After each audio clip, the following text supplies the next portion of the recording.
दोस्तों, सबसे पहले सब्सक्राइब करें, नोटिफिकेशन बेल दबाएं और सबसे पहले वाली ऑप्शन ऑल करें, जिससे हमारी आने वाली नई वीडियो की नोटिफिकेशन आपको फ़ौरन मिल जाएगी। जय श्री राम दोस्तों, ये कथा बहुत ही सुंदर है। कथा को सुनकर आपको विश्वास हो जाएगा कि भगवान पर भरोसा रखने वाले कभी दुखी नहीं रहते। चलिए कथा की ओर चलते हैं। आज की कथा है एक कुरूप औरत और उसके पति का उसको छोड़ना। आइए कथा श्रवण करें। गोकुल के पास ही किसी गांव में एक महिला थी जिसका नाम था आनंदी बाई। देखने में तो वह बहुत कुरूप थी कि देखकर लोग डर जाए। गोकुल में उसका विवाह हो गया। विवाह से पूर्व उसके पति ने उसे देखा नहीं था। विवाह के पश्चात उसकी कुरूपता को देखकर उसका पति उसे पत्नी के रूप में ना रख सका एवं उसे छोड़कर उसने दूसरा विवाह रचा लिया। आनंदी ने अपने कुरूपता के कारण हुए अपमान को पचा लिया एवं निश्चय किया कि अब तो मैं गोकुल को ही अपने ससुराल बनाऊंगी। वह गोकुल में एक छोटे से कमरे में रहने लगी।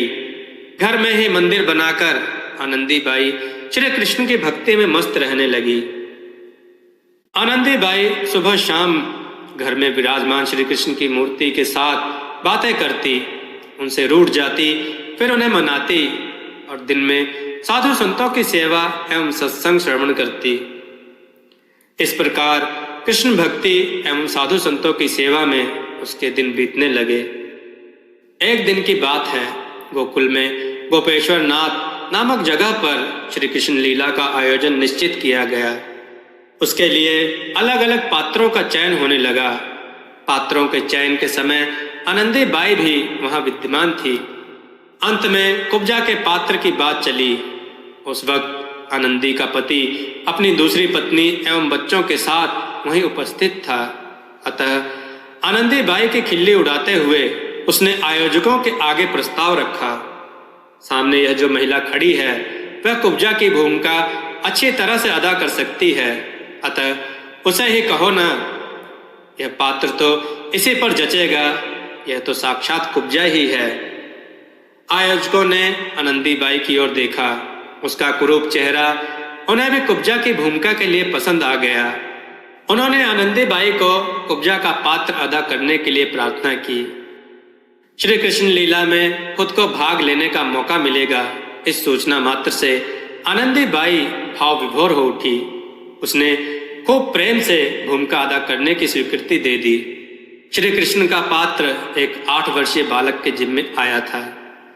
आनंदी बाई तो घर आकर श्री कृष्ण की मूर्ति के आगे विह्वलता से निहारने लगी एवं मन ही मन विचार करने लगी कि मेरा कन्हैया आएगा, मेरे पैर पर पैर रखेगा, मेरी ठोड़ी पकड़कर मुझे ऊपर देखने को कहेगा।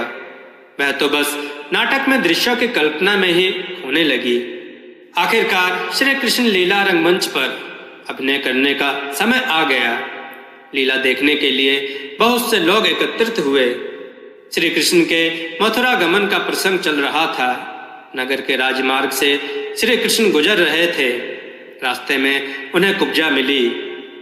8 वर्षीय बालक जो श्री कृष्ण का पात्र अदा कर रहा था, उसने कुब्जा बनी हुई आनंदी के पैर पर पैर रखा और उसकी ठोड़ी पकड़कर उसे ऊंचा किया।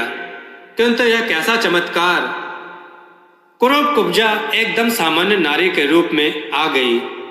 वहां उपस्थित सभी दर्शकों ने इस प्रसंग को अपनी आंखों से देखा। आनंदी बाई की कुरूपता का सभी को पता था। अब उसकी कुरूपता बिल्कुल गायब हो चुकी थी। यह देखकर सभी दांतों तले उंगली दबाने लगे। आनंदी बाई तो भाव विभोर होकर अपने कृष्ण में ही खोई हुई थी। उसकी कुरूपता नष्ट हो गई, यह जानकर कई लोग कौतूहलवश उसे देखने के लिए आए।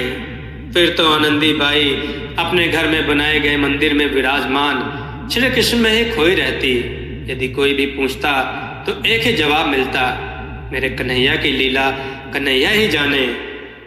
आनंदी बाई ने अपने पति को धन्यवाद देने में भी कोई कसर नहीं बाकी रखी। यदि उसकी कुरूपता के कारण उसके पति ने उसे छोड़ ना दिया होता तो श्री कृष्ण में उसकी इतनी भक्ति कैसे जागती। श्री कृष्ण लीला में कुब्जा के पात्र के चयन के लिए उसका नाम भी तो उसके पति ने ही दिया था। इसका भी वह बड़ा आभार मानती थी। दोस्तों, प्रतिकूल परिस्थितियों एवं संयोगों में शिकायत करने की जगह प्रत्येक परिस्थिति को भगवान की ही देन मानकर धन्यवाद देने से प्रतिकूल परिस्थिति भी उन्नतिकार हो जाती है। दोस्तों, आपको यह कथा कैसी लगी? अपने विचार और सुझाव कमेंट में जरूर दें। हमारी कथाओं को लाइक करें, हमारे चैनल को सब्सक्राइब करना ना भूलें।